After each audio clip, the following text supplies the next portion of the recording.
Please video like and subscribe this channel. The war was already over when I first saw her. Victory banners hung from the spires of the conquered capital, their colors unfamiliar and fading under a sky the shade of bruised steel. The planetary council chambers, once filled with alien dignitaries and roaring debate, were silent now, echoing only with the hum of human security drones and the distant rumble of occupation traffic. I wasn't supposed to be here. My orders were simple: conduct a final inspection of surrendered assets, confirm compliance with the armistice, and report any irregularities. No heroics. No deviations. The war between humanity and the Karate Empire had cost billions of lives. Everyone was exhausted. Everyone wanted it finished. And yet, as I walked past a sealed chamber marked with ancient karate script, I felt something pull at me, an instinct sharpened by years of combat and too many moments when ignoring that instinct had cost lives. The door wasn't locked. Inside, the room was bare. Stone walls etched with ceremonial markings. No furniture. No guards. Just her. She knelt at the center of the chamber, wrists bound by heavy gravitic chains that pinned her in place. Her posture was rigid, disciplined, despite the visible strain. Her skin was a deep obsidian blue, patterned with faint silver markings that glowed softly in the low light. A ceremonial mantle lay discarded beside her, torn and stained. She did not look up when I entered. For a long moment, neither of us spoke. I cleared my throat. I'm Commander Elias Rowe, Terran Coalition. This chamber is no longer authorized for detention. You shouldn't be here. Still nothing. I took a step closer. The chains hummed faintly, reacting to my presence. They were old karate design used not for prisoners of war, but for something far more specific. My stomach tightened. You're a war bride, I said quietly. Her shoulders stiffened, just slightly. The Karate Empire had a tradition older than human civilization. When defeat was inevitable, they offered a royal or noble consort to the victor, bound by oath and law, as both symbol of surrender and guarantee of peace. A living treaty. A chained promise. The practice was officially abolished during negotiations. Officially. I crouched a few meters away, careful not to startle her. The armistice nullified all such customs. No one has the right to bind you. Slowly, she lifted her head. Her eyes were gold, bright, intelligent, and utterly devoid of hope. You are late, she said, her voice calm but hollow. The ceremony was meant to conclude before dawn. There is no ceremony, I replied. The war is over. She studied my face, as if searching for deception. That is not what your admirals decided. I felt anger spark behind my ribs. Not the hot fury of battle, but something colder. Something heavier. What is your name? I asked. Ashara Veltiwaya, she said. First daughter of the Eastern Brood. Designated consort to the victorious species. I exhaled slowly. That designation is invalid. Is it? She asked softly. Then why am I still chained? I had no answer. I left the chamber and contacted command immediately. The response came back swift, polished, and infuriatingly vague. The matter is under review. Maintain status quo until further notice. Do not interfere with diplomatic stabilization. Diplomatic stabilization. I stared at the message until my jaw ached from clenching it. When I returned to the chamber, Ashara hadn't moved.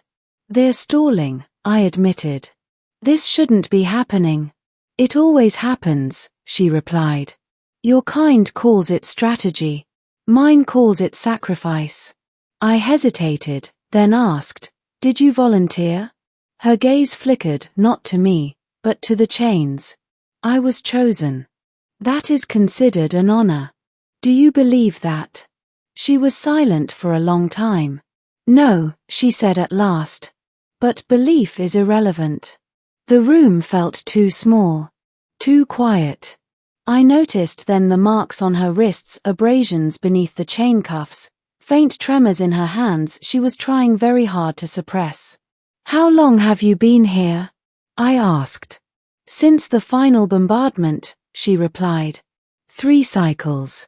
No food. Minimal water. Bound in silence, waiting to be claimed like territory. Something inside me shifted. "Ashara," I said carefully, "if I remove those chains, would you run?" She met my gaze fully now. Where would I go? The answer hit harder than I expected. The middle days blurred into something unreal. I filed reports. I argued with superiors. I threatened resignation, court-martial, public exposure. Each response was colder than the last. "You are a soldier, Commander. Do not personalize the peace." Meanwhile, I brought Ashara food. Water. A thermal blanket. Small mercies, unauthorized and unnoticed. She accepted them without comment, but something in her posture changed, subtle, almost imperceptible. The rigid stillness softened. The silence between us became less suffocating. "You risk much for me," she said one evening as I sat against the far wall, keeping my distance. "Why?" I shrugged. "Because this feels wrong." She tilted her head. "Many things are wrong after war. Most are ignored." "I'm not most people," I said before I could stop myself. She studied me. "No. You are not." That night, alarms echoed through the capital, riots, resistance cells, chaos boiling beneath the thin veneer of peace. My comm unit crackled non-stop. And in the silent chamber, Ashara began to shake. At first, I thought it was fear. Then I realized it was something else entirely. The chains. They were reacting to the unrest, drawing energy from the planetary grid, tightening automatically in response to perceived instability. Her breathing hitched. She clenched her jaw, refusing to cry out. I was at her side instantly. "Ashara, look at me." Her eyes were unfocused. "Do not interfere," she whispered. "They will." "I don't care," I snapped. I accessed my wrist console, overriding local security protocols. The chains resisted, flaring bright, but I forced more power through the interface. Warning alerts screamed in my ears. "Ashara," I said urgently, "I need your permission."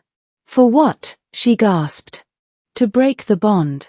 It may invalidate the treaty terms." She laughed weakly. "What treaty?" I met her gaze, unwavering. "Then say it. Say you don't consent." The room seemed to hold its breath. "I do not consent," she said, voice trembling but clear. "I never did." I slammed the override. The chains shattered in a burst of light. Ashara collapsed forward, and I caught her without thinking, steadying her as she clutched at my uniform. For the first time since I'd met her, she cried, not loudly, not dramatically, but with quiet, shaking sobs that soaked into the fabric over my chest. I held her. Outside, the war tried desperately to remind us it wasn't finished. The fallout was immediate. I was relieved of command within hours. Detained. Interrogated. They accused me of sabotaging peace talks, of endangering diplomatic relations, of insubordination bordering on treason. I told them the truth. "She's not a symbol," I said. "She's a person." They didn't like that answer. But something unexpected happened. The karate people found out. Footage leaked Ashara's chains, her condition, my override. It spread faster than any official narrative could suppress. Across occupied systems, karate citizens rose in protest not against humanity, but against the old customs that had condemned one of their own. And Ashara spoke. She stood before the Joint Council, no chains, no mantle, her voice steady as she addressed both species. "I was offered as peace," she said. But peace built on silence and suffering is not peace. It is only conquest wearing a gentler mask. The hall erupted. Human delegates shifted uncomfortably. Karate elders argued among themselves. But the tide had turned. The war bride tradition was abolished, not in ink, but in action. And my charges were quietly dropped. I found Ashara days later, standing on a balcony overlooking the city. The sky was clearer now. Less bruised. You could have left, I said. Returned to your people. I am with my people, she replied. Anne. I wish to see you. I smiled faintly. I'm not exactly popular. She regarded me thoughtfully. Among my kind, you would be considered dangerous. Oh. You defy systems, she said. You listen to pleas you are not meant to hear. I rubbed the back of my neck. Guess that's my flaw. She shook her head. It is your strength.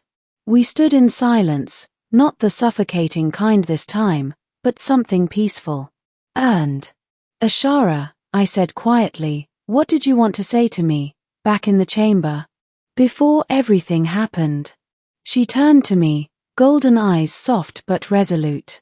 I wanted to ask, she said, if there was a version of the future where I was not owned, but chosen. My heart skipped. And now? I asked. She stepped closer, not bound, not commanded, but free. Now, she said, I am asking again. The war had ended with treaties and signatures. But something far more important ended in that silent room. And something far better began.